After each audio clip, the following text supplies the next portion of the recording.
Bonjour, je suis content de vous retrouver. Aujourd'hui, on parle de tendons, on parle d'inflammation, on parle de douleur et vous le savez, les conseils que je vous donne ne remplacent pas les conseils d'un professionnel de la santé. Je vous invite à en consulter un ou une. Vous allez trouver plusieurs des conseils que je vous donne aujourd'hui dans mes livres, sur mon site web aussi. Et dans mes livres, vous les connaissez, il y a le livre Lève-toi et marche et mon plus récent livre, Plus jamais malade. C'est quoi une tendinite? Si je vous demandais à vous, vous pouvez m'écrire la réponse dans les commentaires, ben, c'est quoi une tendinite? On a tendance à penser, comme je l'ai déjà dit dans d'autres contenus, que c'est un tendon qui est un peu inflammé ou enflammé, un peu comme s'il était pris en feu et on voulait réduire cet incendie-là. C'est pas tout à fait ça, une tendinite. Et le vrai terme, en fait, devrait être un peu plus tendinopathie. Alors, regardons un peu certains éléments importants. Le mot tendinite, oui, évoque une inflammation dans notre imaginaire collectif parce que ça finit par ITE.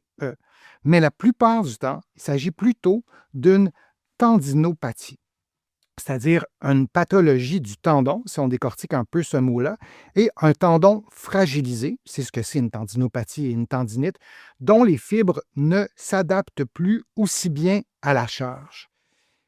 Lorsqu'on contracte notre muscle, on met une tension sur le tendon qui est abîmé, qui a des fibres qui sont plus normales, va avoir de la difficulté ou sera incapable de résister à certaines tensions et pourra notamment produire de la douleur. Alors, il y a Jeanne qui écrit dans les commentaires, n'hésitez pas à répondre à la question pour vous, c'est quoi une tendinite? Une inflammation des tendons. Parfois, c'est vrai, Jeanne, et parfois, ce ne l'est pas. Parfois, il n'y a pas de processus inflammatoire. Parfois, il y a des processus dégénératifs. Et parfois aussi, les processus dégénératifs, la désorganisation du muscle. Je vous ai déjà dit aussi que le tendon était connecté aux nerfs, donc l'hypersensibilité des nerfs prend vraiment toute la place et parfois la composante inflammation, elle est mineure et elle n'est pas déterminante dans la condition du tendon de la personne. Alors, on ne savait pas avant, mais on sait maintenant que c'est une erreur en fait d'associer la tendinite, disons, à uniquement un phénomène inflammatoire. Il y a 4 termes. Si je vous demandais quel est l'intrus dans cette énumération de 4 termes, on a tendinite, on a tendinose, on a déchirure du tendon et on a tendinopathie. Pour vous, quel est le terme qu'on devrait enlever pour que ce soit qu'il y ait une suite logique dans les 3 termes qui resteraient? Je vous laisse penser à ça. Il y a aussi une autre réponse sur une tendinite, un tendon qui est relâché. En fait, j'aime bien cette réponse-là.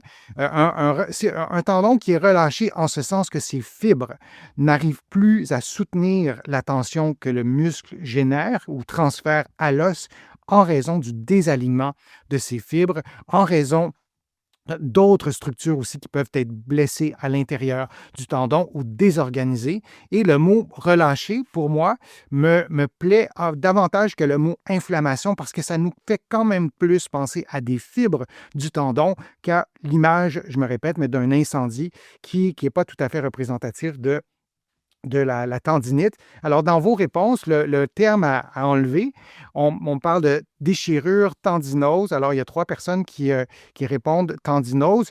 Le terme à enlever, en fait, c'est tendinopathie. Parce que les 3 termes qui restent, tendinose, tendinite et déchirure du tendon, sont des tendinopathies.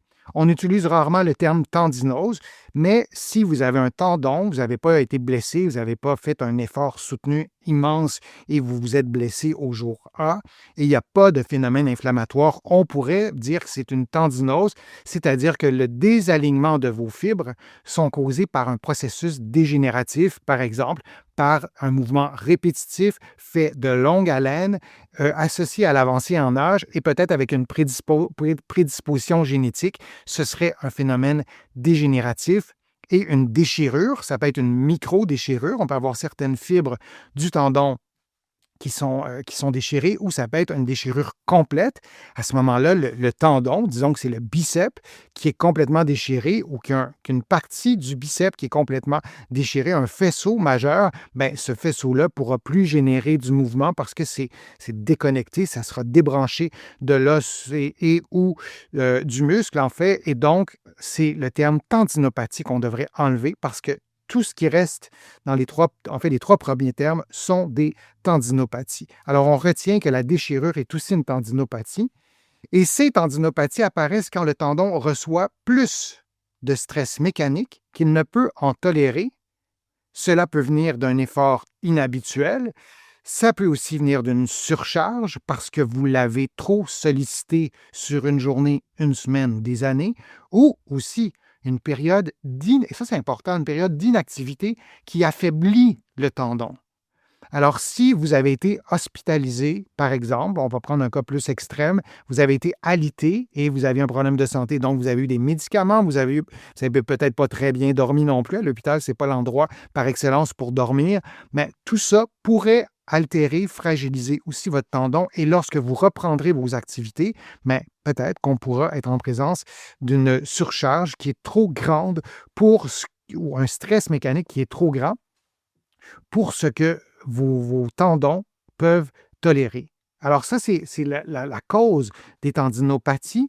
Et il y a 3 contextes principaux, hein, je l'ai dit, un effort inhabituel, une surcharge, je viens de vous l'expliquer, ou une période d'inactivité qui affaiblit le tendon. On aurait pu aussi mettre ça au pluriel, mais ça se peut que vous ayez certains tendons dans votre corps qui sont plus fragiles. Je vous le dis, il peut y avoir une composante génétique aussi, il peut y avoir une composante en lien avec votre posture. Si vous avez, par exemple, toujours les épaules très enroulées, la tête déplacée vers l'avant, ça réduit l'espace au niveau de certains endroits de l'épaule et ça peut diminuer encore plus la vascularisation et fragiliser certains tendons. Il y a quelque chose de très mécanique dans les tendinopathies. Ce n'est pas seulement une blessure au jour X, Y ou Z ou un mouvement répétitif. Il y a aussi des facteurs prédisposants. Si on continue dans ces explications, la douleur vient entre autres, je l'ai dit, de la désorganisation du collagène, des micro-lésions locales, évidemment, qu'on ne va pas voir, mais il y a des tout petites blessures qui s'installent et des changements nerveux dans la zone aussi. Ça aussi, ce n'est pas anodin. Il arrive que vos nerfs qui sont là vont surréagir à certaines tensions, à certains mouvements, et vous allez sentir de la douleur qui provient de cette amplification de la douleur par le système nerveux plutôt que par uniquement un problème qui serait causé strictement par le tendon. Et donc, le tendon, je le dis, devient plus sensible même à de petits gestes que vous allez poser. Les tissus qui deviennent problématiques, on a le collagène, hein, les fibres du tendon qui transmettent la force du muscle vers l'os. Et la tendinopathie, ben, il peut y avoir une altération du collagène ou de l'alignement de ces fibres-là et le tendon devient moins efficace. Il y a des micro-lésions aussi de la matrice.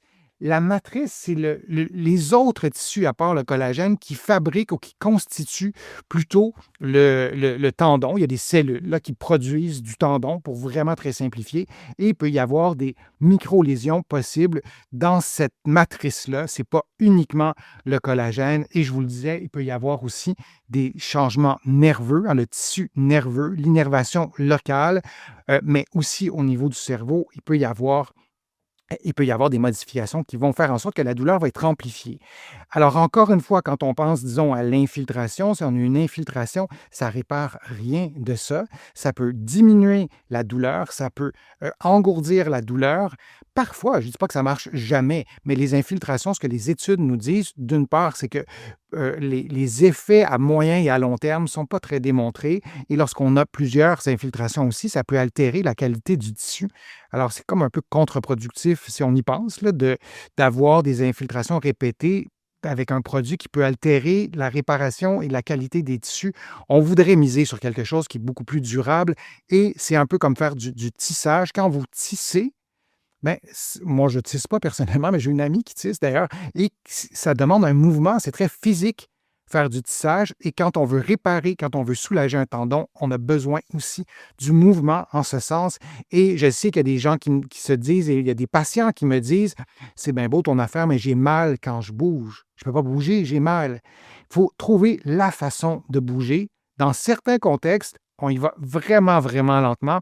Mais moi, dans ma pratique, il n'est jamais arrivé que je n'ai pas pu orienter un traitement en le construisant autour du mouvement, pas n'importe quel mouvement, pas de n'importe quelle façon. Et bien sûr, on va y aller en dosant puis en adaptant tout ça à la condition de la personne. Le tendon reste vivant et adaptable. Il se régénère si on lui redonne une contrainte juste, répétée et bien tolérée. Je vais faire une analogie avec la peau. Vous le savez, j'ai travaillé en pédiatrie et quand les enfants avaient des cicatrices parce qu'il y avait une chirurgie, une cicatrice près d'une articulation, on voulait s'assurer que la peau guérisse bien.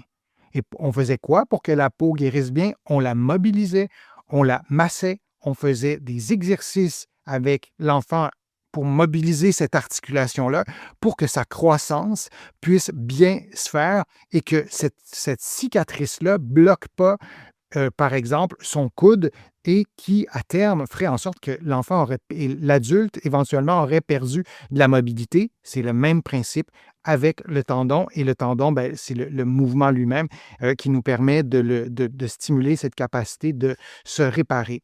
Des conseils, je voulais vous expliquer c'est quoi une tendinite ou une tendinopathie. Hein, vous le savez, c'est le désalignement, la désorganisation des fibres du tendon et il y a des microlésions et il y a des atteintes nerveuses. Et un conseil, tolérer une légère douleur pendant l'exercice, c'est souvent le signe que le tendon s'adapte. Les processus de réparation ne sont pas toujours indolores, mais ils restent bénéfiques. Il faut vraiment doser. Il faut aussi mesurer la douleur après l'exercice. On ne veut pas déclencher une poussée inflammatoire, par exemple. Ça serait contre-productif, mais on y va progressivement et en y allant progressivement dans les mouvements qu'on fera, dans la vitesse, dans l'amplitude, souvent, la vitesse, c'est vraiment un déterminant entre un mouvement qui fait mal et un mouvement qui ne fait pas mal. La position dans laquelle vous faites l'exercice aussi fera en sorte que ça fera mal ou que ça fera pas mal.